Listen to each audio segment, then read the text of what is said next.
Have you ever wondered how different applications actually communicate with each other? That's where integration comes in. In a real enterprise, we rarely have just one application.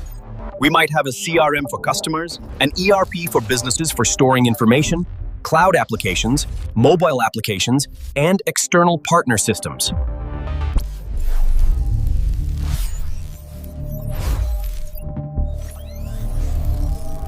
And all of these applications need to communicate with each other. They need to exchange data, messages, files, and information. But if every application has to communicate directly with every other application, things can become very complicated very quickly. By implementing a central integration layer, we eliminate the chaos and allow your critical systems to communicate smoothly. Instead of connecting every system directly to every other system, we can introduce an integration layer.